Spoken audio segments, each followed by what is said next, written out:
My name is Matt King, and I am the lead pastor at Followers Church. La Mission is an organization that fully serves the needs of the people who are in a lot of the most remote villages of Guatemala. They are themselves Guatemalans who are serving those people, whether that's the doctors that are Guatemalans, the dentists that are Guatemalans, pharmacists, or a lot of the team that serves those villagers in those remote areas are Guatemalans. And of course, those of us who are gringos from the U.S. come along and assist them as well. In addition to that, they have two communities that they have developed ongoing relationships with, and they now have the opportunity to do sponsorships for students.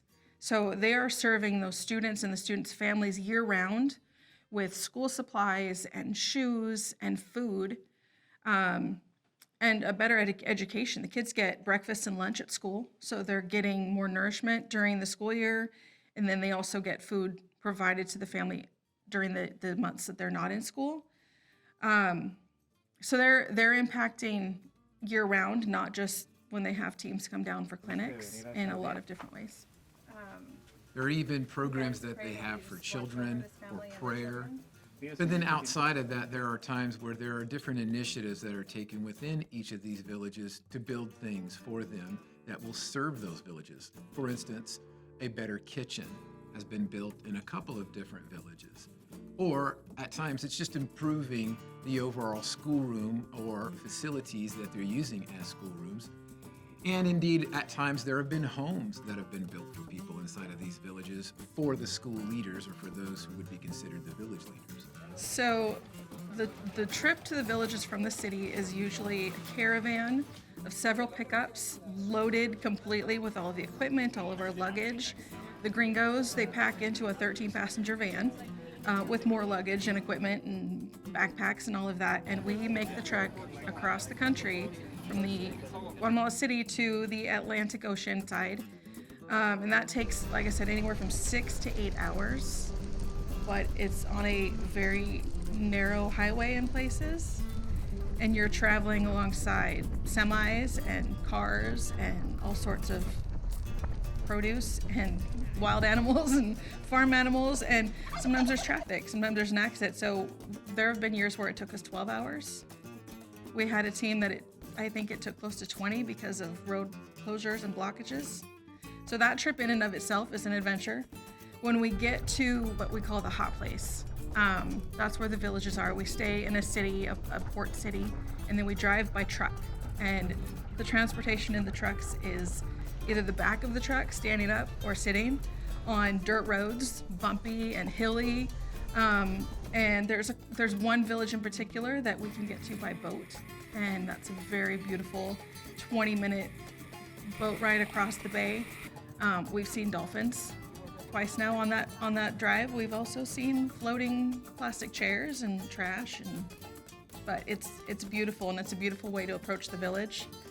The school sits right on the water, so the school that we work in for clinics sits right on the water. So as we approach in the boats, there's just this beautiful view of home.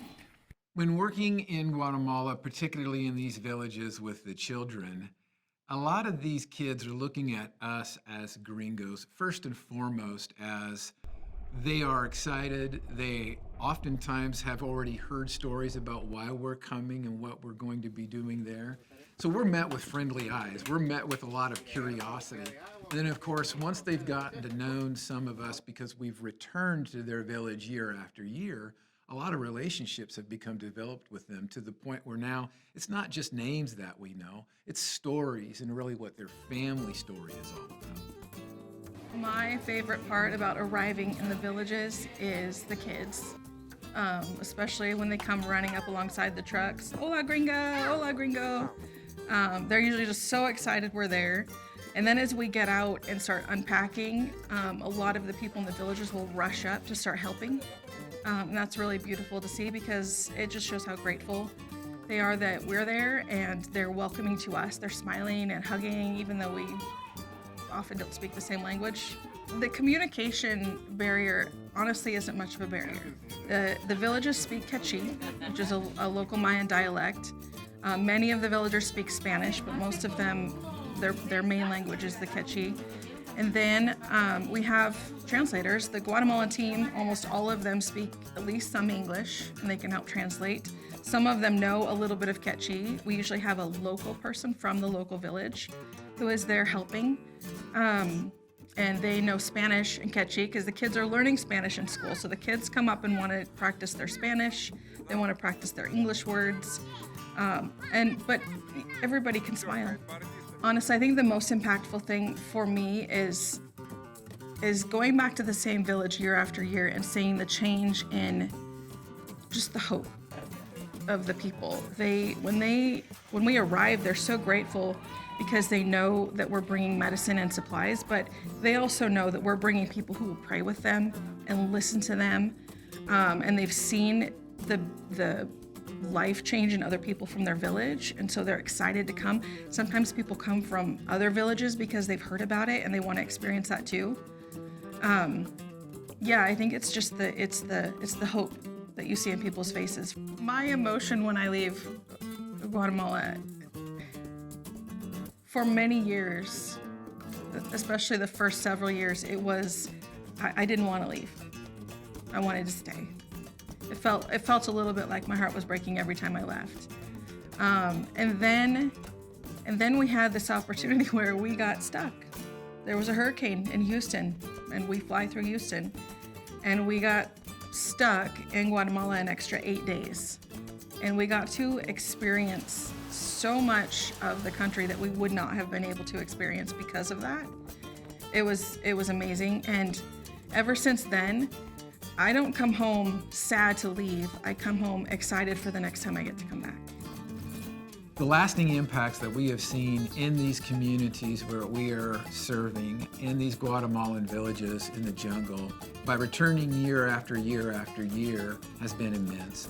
We've not only seen that families have been able to grow healthier because of the food that we are supplying to them, the medicine that we are supplying to them, and of course the medical attention from doctors that we are supplying to them.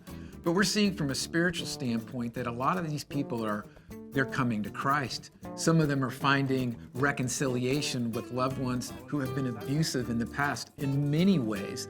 And now these families are finding harmony and reconciliation, not just within their families, but within other family members who are in other communities or in other villages.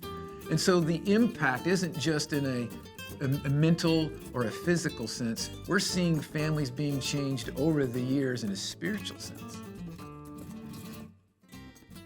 I would say that there needs to be in everyone's mind at some point in time the ability to be able to answer for themselves, specifically if they were in front of Jesus, what am I doing to respond to his call to go into all the world and to make followers or to make disciples and to teach them and to baptize them?